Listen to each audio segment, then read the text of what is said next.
घर का सीन जो कि अंदर से बाहर से पूरी तरह से सजा हुआ था। अंदर एक चुड़ैल सजी हुई बैठी थी और उसे देखकर लग रहा था कि वो किसी का इंतजार कर रही थी। आज भी नहीं आया कोई। लगता है ये दिन भी उनका इंतजार करते हुए ही निकल जाएगा। और फिर अचानक जोर जोर से हंसने लगती है। गुस्से में वो सारे घर को तहस नहस कर देती है। नहीं छोड़ूंगी। तुमने मेरे प्यार का मजाक बनाया है। तुम्हें इसकी सजा भुगतनी पड़ेगी। संतनगर नाम का एक गांव था जहां एक परिवार रहता था। उस परिवार में रोशनी, उसका पति सुंदर और उसके सास ससुर रहते थे। रोशनी एक समझदार औरत थी और वो हर काम को सोच समझ कर करती थी। बस उसे एक ही दुख था कि उसका पति काम में इतना व्यस्त रहता था कि उसके पास अपने परिवार के लिए जरा भी समय नहीं था। सुंदर दिन रात अपने काम में व्यस्त रहता था। रोशनी के सास ससुर रोशनी का बहुत ख्याल रखते थे। वो उसे अपनी बेटी की तरह मानते थे। रोशनी भी उनका पूरा ख्याल रखती थी। रोशनी का पति सुंदर दूसरे गांव में काम के लिए जाता था। वो कभी कभी अपने घर पर आता था और घर आकर भी वो अपने दोस्तों के साथ ज्यादा समय बिताता था। सुंदर के माँ बाप उसे बहुत समझाते थे कि वो रोशनी का भी ध्यान रखे, पर सुंदर सुनी की अनसुनी कर देता था। रोशनी का पति काम के लिए दूसरे गांव गया था। वो वहां जाकर भूल ही गया कि कुछ दिनों में उसकी शादी की सालगिरह आने वाली थी। लेकिन फिर अचानक उसे उसी दिन याद आया कि आज उसकी सालगिरह है, तो वो जल्दी से अपने घर की ओर चलने लगता है। इधर रोशनी बहुत खुश थी। वो घर को सजाने में लगी हुई थी। माँ जी, कहाँ है ये? देखिए, मैंने पूरे घर को सजा दिया है। आखिर आज के दिन ही तो मुझे इतना अच्छा घर मिला। नहीं तो मुझ जैसी अनाथ लड़की को कौन अपने घर की बहू बनाता। अरे नहीं बेटी, ऐसी बात नहीं करते। इतने में रोशनी के ससुर भी आ जाते हैं। रोशनी को इतना खुश देखकर वो भी खुश होते हैं, लेकिन मन ही मन सोचने लगते हैं कि उनके बेटे को इतनी अच्छी लड़की कैसे मिल गई। रोशनी अपनी सास से कहती है, अच्छा माँ, मैं अब तैयार होने जा रही हूँ। अगर वो आए तो उन्हें रोक कर रखना। कहीं ऐसा ना हो कि पिछले साल की तरह वो बीच में ही चले जाएं और लोगों के ताने मुझे सुनने को मिले। ऐसा कहकर वो कमरे के अंदर चली जाती है। कुछ देर बाद सुंदर आता है। वो घर की सजावट पर कोई ध्यान नहीं देता। वो अपनी माँ से कहता है, माँ, मुझे कुछ दिनों की छुट्टी मिली है। मैं अब कुछ दिनों तक आप लोगों के साथ ही रहूंगा। सुंदर की माँ ये सुनकर बहुत खुश होती है। तभी अचानक उसकी नजर घर पर पड़ती है तो वो कहता है, माँ, आज क्या है? ये घर को इतना सजा क्यों रखा है? अरे बेटा, तू भी अच्छा मजाक कर रहा है। बोल तो ऐसे रहा है कि जैसे तुझे पता ही नहीं कि आज क्या है। इतने में रोशनी भी पूरी तरह से तैयार होकर बाहर आ जाती है। वो बहुत ही सुंदर लग रही थी। सुंदर उसे देखकर कहता है, अरे माँ, ये रोशनी को क्या हुआ? ये इतनी तैयार होकर कहाँ जा रही है? मैं तो मजाक कर रहा था। मुझे पता है आज हमारी सालगिरह है। आज हमारी शादी को पूरे 2 साल हो गए हैं। क्यों, ठीक कहा ना मैंने? रोशनी ये सुनकर बहुत खुश होती है और सुंदर के गले लग जाती है। वो दोनों बाहर आते हैं कि तभी एक आदमी आता है और वो सुंदर से कहता है, अरे सुंदर भाई, आपको मालिक ने अभी बुलाया है, बहुत जरूरी काम है। पर मैं अभी कैसे आ सकता हूँ? कुछ देर तक वो मना करता रहता है, लेकिन फिर वो उस आदमी के साथ चल देता है। बाहर आकर वो उस आदमी से कहता है, अरे यार, तूने सही समय पर बुला लिया मुझे, वरना आज तो मैं इस फालतू के झमेले में फंसा ही रह जाता। ऐसा कहकर वो दोनों वहां से चले जाते हैं और दूसरे गांव में जाकर मजे करते हैं। सुंदर अपने दोस्त को बुलाता है और उनके साथ खाने पीने लगता है।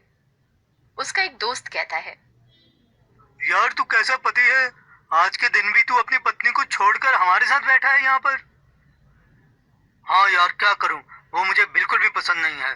वो तो माँ बाप ने उसे मेरे गले में टांग दिया, वरना मैं तो अपने लिए कोई पढ़ी लिखी लड़की चाहता था। लेकिन किस्मत ने मेरे पल्ले इस अनपढ़ गवार को बांध दिया। लेकिन सुंदर, भाभी तो बड़ी समझदार है। पूरे गांव में उसकी समझदारी की बातें होती हैं। लेकिन दोस्त, ये मेरे लायक नहीं है। मुझे तो कोई मॉडर्न लड़की से शादी करनी थी। खैर छोड़, चल कोई और बात करते हैं। कुछ देर तक वो सब बात करते रहते हैं, फिर सब वहीं पर सो जाते हैं। इधर रोशनी सुंदर के वापस आने का इंतजार कर रही थी, पर वो नहीं लौटा। जो लोग भी वहां आए थे वो भी चले गए थे। रोशनी को बहुत दुख हुआ। वो रोती हुई अपने कमरे में चली गई और दरवाजा बंद कर दिया और गुस्से में उसने अपने पूरे कमरे की सजावट को तहस नहस कर दिया। कितनी कोशिश की है मैंने इस रिश्ते को निभाने की, लेकिन अब मैं और नहीं सह सकती। रोशनी बेटी, बेटी दरवाजा खोलो। बेटी, हम सब तो है ना तुम्हारे साथ रोशनी। उसके सास ससुर दरवाजा खटखटाते रहे पर उसने दरवाजा नहीं खोला। वो अंदर से कहती है, बाबूजी, आप सो जाओ, मैं ठीक हूँ। अभी थोड़ी देर में ठीक हो जाऊंगी। आप दोनों जाओ और आराम करो। सास ससुर, तुम ठीक कहती हो। आने दो कल सुंदर को, मैं उसकी खबर लेता हूँ। अगले दिन जब रोशनी की सास देखती है तो रोशनी अपने कमरे में ही नहीं थी। उसकी सास रोशनी को ढूंढती है पर रोशनी कहीं नहीं मिली। कुछ देर में उसके ससुर भी वहां आ जाते हैं। वो भी रोशनी को आवाज देते हैं पर कोई नहीं सुनता। रोशनी, कहाँ हो तुम बेटी? कुछ देर बाद सुंदर भी वहां आ जाता है। सुंदर को देखकर उसके पिताजी कहते हैं, अरे नालायक, तेरी वजह से इतनी अच्छी बहू पता नहीं कहाँ चली गई। तूने उसे बहुत दुख दिया है, लेकिन उसने कभी शिकायत नहीं की।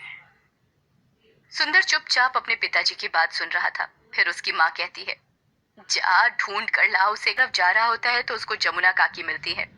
अरे बेटा, तू सुंदर है ना, रोशनी का पति? हाँ हाँ, मैं ही उसका पति हूँ। क्या आपने उसे देखा है कहीं? हाँ हाँ, मैंने कल रात के समय उसे उस पहाड़ी के पास जाते देखा था। जो भी वहां जाता है बेटा, वो वापस नहीं आता। जा, जल्दी जा, कहीं उसको कुछ हो ना गया हो।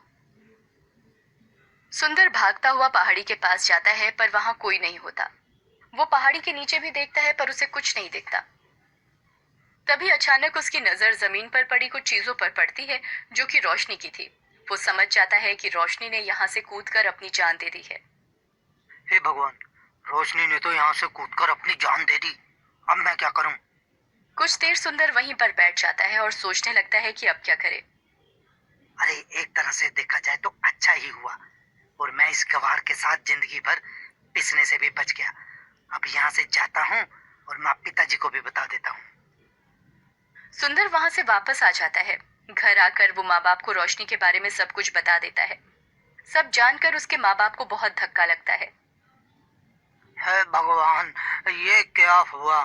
कितनी समझदार और गुणों वाली थी मेरी बहू, लेकिन इस निकम्मे की वजह से आज उसको अपनी जान देनी पड़ी। सुंदर उन्हें तसल्ली देने लगा।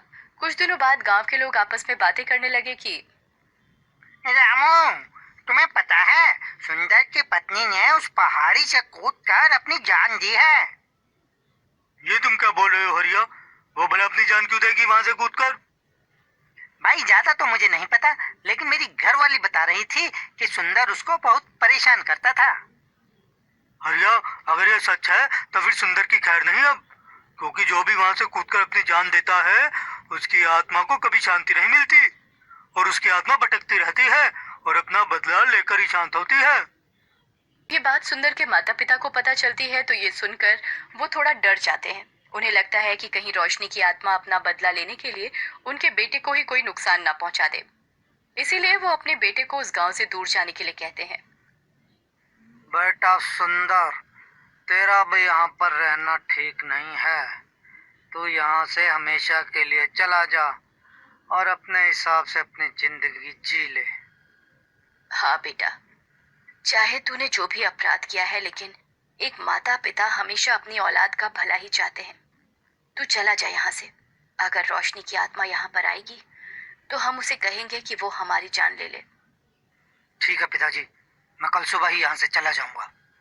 और फिर वही हुआ जिसका डर था। रोशनी की आत्मा चुड़ैल बनकर वापस आ जाती है। वो पूरे गांव में भटकने लगती है। सुंदर के माँ बाप भी अब इस दुनिया से जा चुके थे। रोशनी चुड़ैल बनकर अपने घर आती है तो वो देखती है कि वहां तो कोई नहीं है। ये क्या हुआ मेरे घर को? मैंने तो इसको कितना सजा कर रखा हुआ था। इसकी ये हालत किसने की? पूरा घर खंडहर बन चुका था। जिस घर को उसने इतने प्यार से सजा कर रखा था, आज वो एक खंडहर बन गया था। उसे ये देखकर बहुत गुस्सा आया और वो वहां बैठकर सुंदर का इंतजार करने लगी। सुंदर, कहाँ हो तुम? इस सब के लिए तुम ही जिम्मेदार हो। तुमको जिंदा नहीं छोड़ूंगी मैं। वो चुड़ैल इधर से उधर जाने लगती है, जोर जोर से चीखती है, कभी हंसने लगती है तो कभी रोती है। आगे की कहानी जानने के लिए देखिए इसका अगला भाग कि कैसे रोशनी चुड़ैल बनकर अपना